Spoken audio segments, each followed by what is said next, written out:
मसीह में आप सबको सलाम। आज की तिलावत अहबार 18 बाब उसकी पहली 18 आयत ममनुआ जिनसी अफ़ाल। फिर खुदावंद ने मूसा से कहा, बनी इसराइल से कह कि मैं खुदावंद तुम्हारा खुदा हूँ।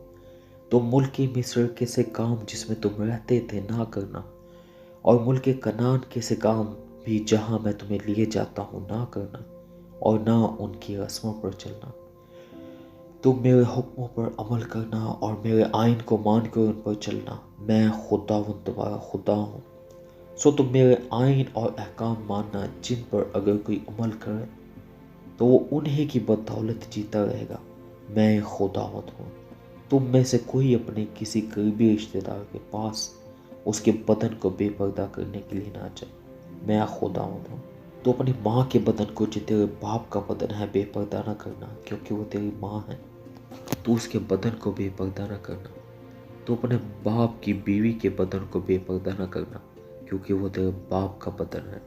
तो अपनी बहन के बदन को, चाहे वो तेरे बाप की बेटी हो, चाहे तेरी माँ की, और खा वो घर में पैदा हुई हो, खा और कहीं बेपर्दा न करना। तो अपनी पोती या नवासी के बदन को बेपर्दा न करना, क्योंकि उनका बदन तो तेरा ही बदन है। तेरे बाप की बीवी की बेटी जो तेरे बाप से पैदा हुई है, तेरी बहन है, तो उसके बदन को बेपर्दा न करना। तो अपनी फूफी के बदन को बेपर्दा न करना, क्योंकि वो तेरे बाप की करीबी रिश्तेदार है। तो अपनी खाला के बदन को बेपर्दा न करना, क्योंकि वो तेरी माँ की करीबी रिश्तेदार है।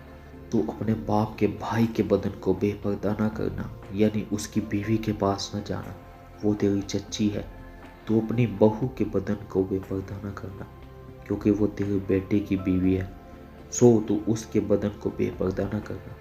तो अपने भावज के बदन को बेपर्दा न करना, क्योंकि वो तेरे भाई का बदन है। तो किसी औरत और उसकी बेटी दोनों के बदन को बेपर्दा न करना, और ना तो उस औरत की पोती या नवासी से ब्याह करके उनमें से किसी के बदन को बेपर्दा करना, क्योंकि वो दोनों उस औरत की करीबी रिश्तेदार हैं। ये बड़ी खबासत है।